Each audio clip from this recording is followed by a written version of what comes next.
What's up, you guys? It's Matt here. So I have some good news with this card right here. I recently talked about an American Express airline credit that went away, and now we have a new credit that we need to get into on this card. Now, before I get started, make sure you hit the like button. Also hit that subscribe button for more videos like this one. Make sure that you check out my store and you check out the link to Webull. If you haven't signed up for Webull yet, go ahead and sign up for Webull. It's 2 free stocks valued up to $1,600. You don't want to miss out on that. So I have great news about this card right here. I recently talked about the airline credit going to be discontinued in 2022. And since that's going to be discontinued, everybody wanted to know what credit they were going to apply to this card. Because you think about it, the airline credit has always been out of place. With the gold card, you look at it, it's 4 times on supermarkets, 4 times on US restaurants, and it has a lot of food benefits from it. And you also have a $120 dining credit that you will get from it. But the airline credit just seemed out of place. So what could they replace it with as you go along? People were thinking that it could be like a supermarket credit. People were thinking that it could have been something more food related, more centralized towards a different restaurant or something like that. Well, there's a lot of speculation, but right now we have the actual detail, and they're going to be adding an Uber credit to it. So, and it's not just Uber rides, if you think about it. It's not just taking Uber, but they also have something called Uber Eats. If you're not familiar with Uber, then they also have something called Uber Eats, to where it's basically like a Grubhub, really. And here's the language. Starting in early 2021, Amex Gold Card holders will receive a brand new benefit up to $120 annually, $10 per month in Uber Cash. So it's going to be kind of just like the dining credit that they have in place already now, because if you use it for Grubhub, then you're going to basically use those two in tandem unless you buy at Shake Shack for the other credit. But you're going to be able to use this for Uber Eats, and you can use it for Uber Rides. So you're going to have that $120 annual credit, which makes it a little more difficult to use. A lot of people don't like to have to use that $10 increments per month and have to be reminded every month to use that, because it's not really going to get you to too much. Like if you use Uber Eats, you're not going to get everything that you wanted. If you use the Uber Rides, then obviously you're going to have to pay a little bit of extra, but that does get reimbursed to you. So that's what it's all about, is the reimbursement.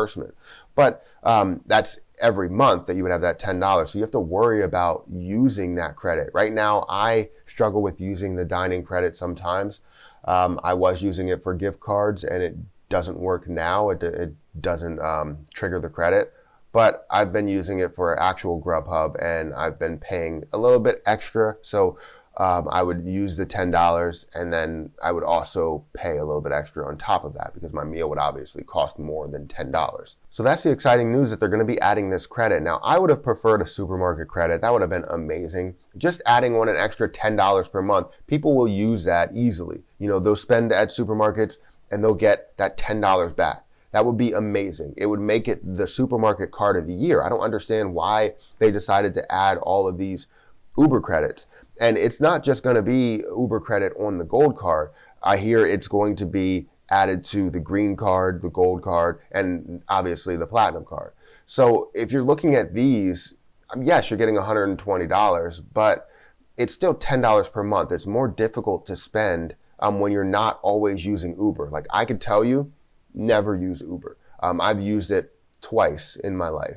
And I would have to go out of my way in order to use Uber Eats, just like I started to go out of my way to use Grubhub. I always go and pick up any food that I have, so it doesn't make sense for me to go ahead and use Grubhub, but I have to use it because I want to get the credits worth of, the card. I don't want to sit here and have a card that has a $250 annual fee and only make up what I spend in supermarket purchases, which is a large portion, but I still need to make up those credits so that I can get up to a certain level. Now, the credits per year, instead of it being at $220 and having an effective annual fee of $30, now you're going to have $240 with an effective annual fee of $10. So it's good for the large scale. It's just going to be very difficult for you to use, in my opinion. What's really good about this card is if you own it in 2021, you'll receive 3 credits, the 2 credits you already have and the new credit. So you'll receive the $120 dining credit, you'll have the airline credit, and then you'll also get the $120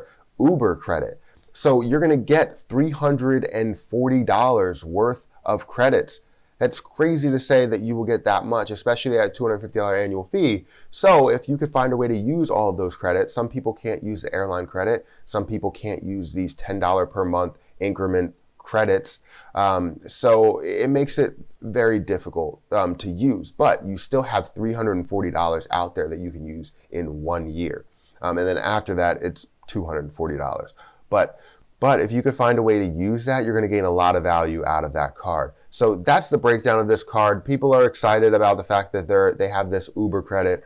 I would have liked to see a supermarket credit. That would have been absolutely phenomenal if they added that on there, because people will use it. Are they trying to get things that people will not use all of the credits? Because it seems that way. The $10 increments for Uber is something that not everybody will use Uber or Uber Eats every single month, and maybe they're looking to gain some of that money back. So they're going to offer the credit, but realistically, they're thinking that people are only going to use 50% of that. So, they're going to use $60 and have $60 left over, and it's not going to roll over. They're just going to get their money back, and then you also paid the annual fee in the beginning of the year. So it makes it very difficult for people to use that. So is that their mindset, that they wanted to maximize the amount of credits that they can get back? Because people will use a supermarket credit. They will use something that's a normal spending category as a credit, and it'll draw so many people to your card.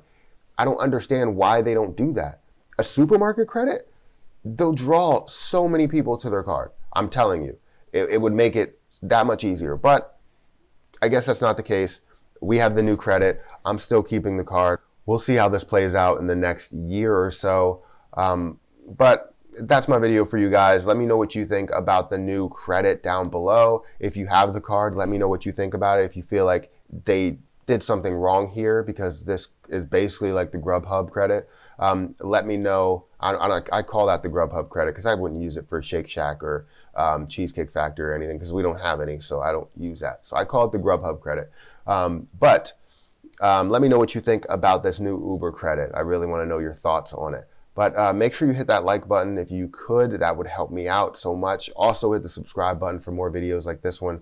And make sure that you get your free stocks with Webull down below. And don't forget to check out my store for any wallets or any type of things that you want, really.